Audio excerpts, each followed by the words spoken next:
Hi, I'm Dr. Aimie. Welcome to this blog video. Today we're talking about sleep issues after trauma or chronic stress. And sleep is one of the systems that is most affected by trauma and stress because sleep requires a healthy nervous system, and the nervous system is what is most impacted after trauma and stress. I think the latest statistics show that at least 40% of the population have sleep problems. So I think we're becoming a more stressed out and more, traumatized society, and we're not processing it. And so it's showing up in things like our sleep. So we're going to look at two studies today that will show you how important it is for you to figure out how to get good restful sleep. The first study we're going to look at was done in 2007 by Dr. Yu.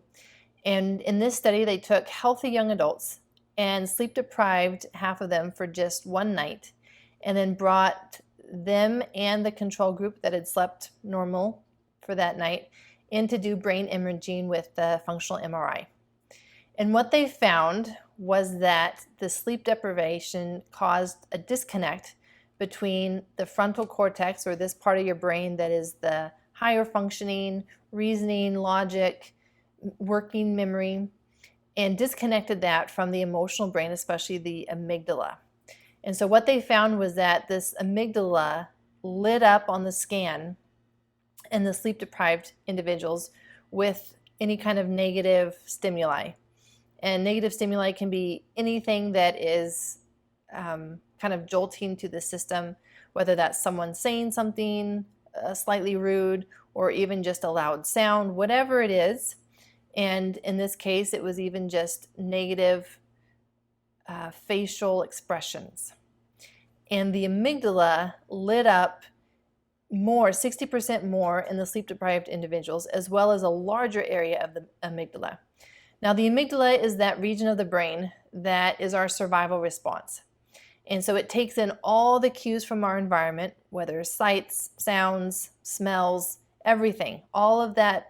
And it subconsciously gives us a gut feeling, moment by moment, of whether we are safe or if things are getting overwhelming or threatening to us, whether psychologically, physically, or emotionally.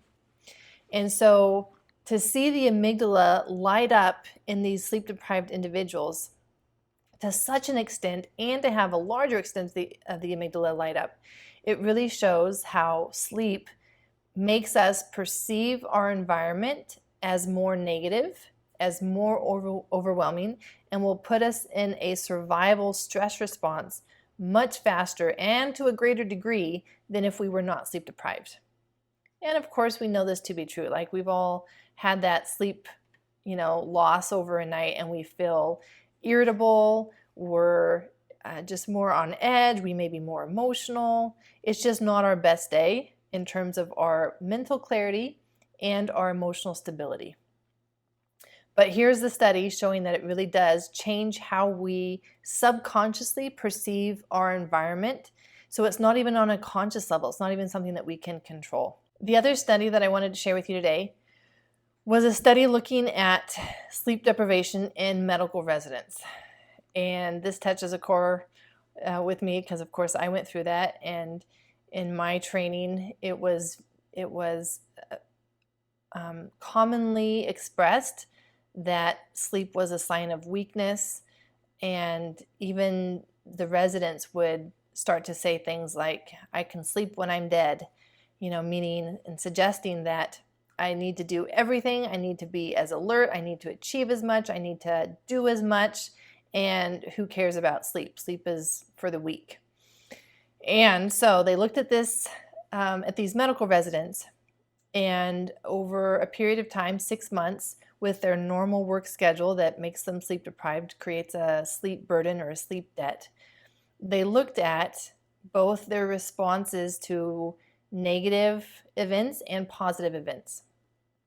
And in this study, the negative events were things that just disrupted their workflow.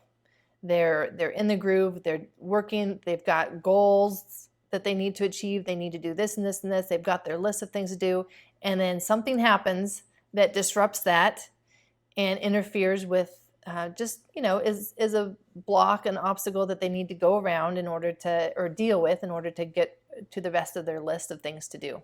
That was the negative event. And they found that in the individuals who were sleep deprived, they had a much stronger emotional reaction to negative events. And so those things stressed them out to a much greater degree. They responded, they reacted when the others could deal with it, could get it done, move on with their day, and not have a negative reaction to it. And then they looked at positive events, events that would normally bring positive feelings, happiness. And they found that in the sleep-deprived individuals, they did not experience as great of a positive feeling reaction to happy things in their life, happy things in their day. And so when we're looking at healing either ourselves or we're parenting a child who needs to heal from trauma, attachment trauma, or chronic stress, sleep is going to put us in a place where we're not able to recover. Our nervous system is not going to be able to recover. And so making good, restful sleep a priority needs to take precedence when we're trying to recover ourselves or someone else from any kind of trauma or chronic stress. So sleep is not a sign of weakness. Sleep is a sign of strength and doing what's best for you so you can be your best self. And a secure attachment can never happen between two sleep-deprived people because emotionally they're going to perceive their environment as stressful, as negative, as overwhelming. And so it is worth the investment of time and money to figure out how to get good, restful sleep. There's lots of information out there. We'll go over stuff later as well, but a lot of it is just going to be experimenting with stuff and to see what works best for your system or your child's system. But making it a priority is going to be necessary to help our systems recover and put our brain in the emotional state subconsciously that it needs to be in order to interact with others in a positive way, to be able to feel happiness, to be able to handle stress, to be able to perceive small disruptions in our day as just merely that, an inconvenience, rather than this overwhelming, one more thing, I can't believe this is happening, I can't deal with this is too much, and our systems shut down, and we shut down emotionally when that happens. And that's when the healing and the secure attachment can't happen if we shut down. So sleep, it needs to be a priority, and start to experiment. Start a sleep journal where you write down exactly what your experiment is, changing one thing at a time, doing it for at least 5 days in a row, seeing how it affects your system before saying, oh, that didn't help or that did help, and making it an investment, because this is your emotional, mental, and physical health for the rest of your life. So it's worth figuring out now what your system needs and how to get the best quality rest and sleep. In the meantime, until you've got things figured out, take naps. If you feel yourself tired, let yourself feel tired. Don't fight it.